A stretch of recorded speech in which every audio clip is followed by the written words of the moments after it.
Today, we're diving into a really fascinating research paper called A Low-Code Orchestration Middleware for Secure and Transparent IoT-Blockchain Integration. It tackles a huge challenge right where smart devices and digital trust meet. So this paper was written by Jesus Rosa Bilbao, and it was published in the journal Computers, Materials, and Continua. We're going to dig into what this research actually built, see how well it performed, and most importantly, talk about why it's such a big deal. Okay, so let's start with a simple question that really gets to the core of this whole thing. Think about your smart weather station, or maybe a delivery truck's GPS, any sensor out there in the world. It's constantly collecting data. But how can you create an absolutely unbreakable, provable record that shows the data has never, ever been messed with?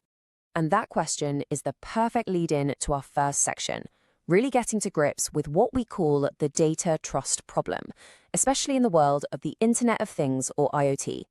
Now, on paper, the answer to this problem has a name: IoT-Blockchain integration. The idea is pretty straightforward. You take the data from your smart device, your IoT sensor, and you write it onto a blockchain. You know, that famous tamper-proof digital ledger. Do that, and you've created a permanent, verifiable audit trail. Sounds simple enough, doesn't it?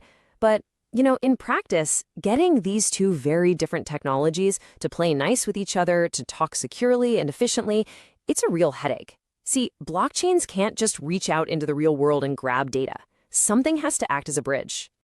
So let's look at how people used to tackle this. On one hand, you could use what's called a centralized oracle. But then you're just trusting a single company not to mess with the data, a single point of failure. On the other hand, you could build this giant custom-coded system, a monolithic backend. But that's super expensive, totally inflexible, and just a nightmare to keep updated. Both of these old ways have some serious flaws. All right, so that's the problem, and this is where the paper introduces a really clever new solution. Let's think of it as a new kind of low-code bridge, one that's built to be way more flexible, more trustworthy, and just easier to manage. The big idea here is a piece of software, a middleware, that sits right in between the IoT devices and the blockchain. But here's the cool part. Instead of being some giant, complex program, it's built using a low-code platform. So it's less like a rigid, hard-coded bridge and more like a smart, adaptable universal translator.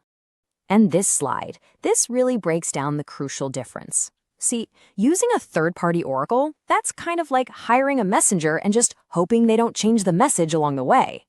But this new approach, the self-hosted middleware, that's like having your own private, automated system that you control. It totally removes that need to trust an outsider. Okay, so that's the theory. But how does this thing actually work? Let's follow a piece of data on its journey, from the sensor all the way to the blockchain, step by step. And what's so cool here is that we're not just looking at some abstract flowchart. This is a screenshot of the actual workflow, built in a tool called N8N. You can literally see the entire journey of the data, laid out visually, flowing from left to right. It's just clean, it's linear, and anyone can understand it. So let's just trace that path, shall we? First, a timer just kicks the whole thing off every 10 minutes. Second, the system reaches out and grabs the latest data from some Netatmo weather sensors. Third, and this part is absolutely key, it cleans up that data and packages it perfectly for the blockchain.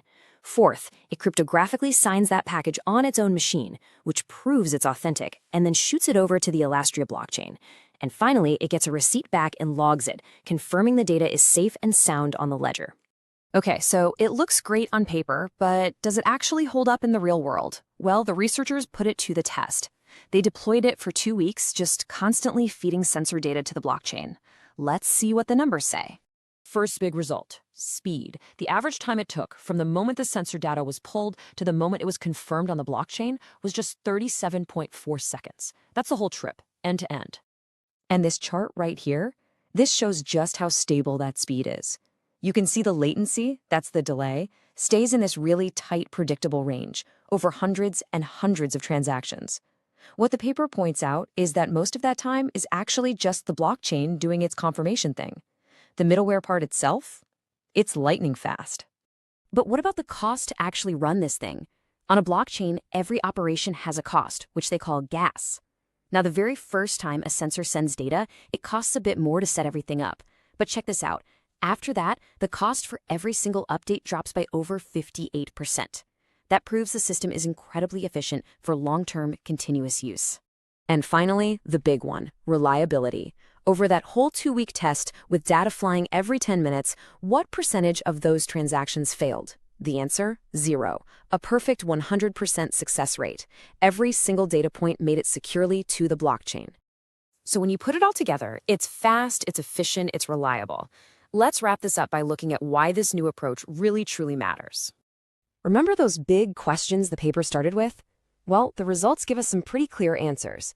First, can you really do this with a low-code tool and get rid of that risky third-party oracle? Yes, absolutely. Second, what does its performance look like?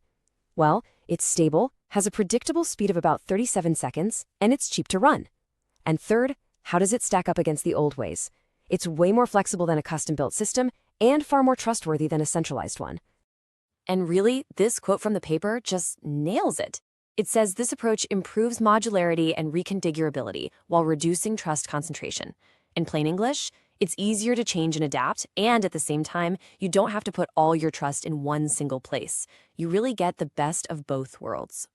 And that kind of leaves us with one last big question to think about, doesn't it?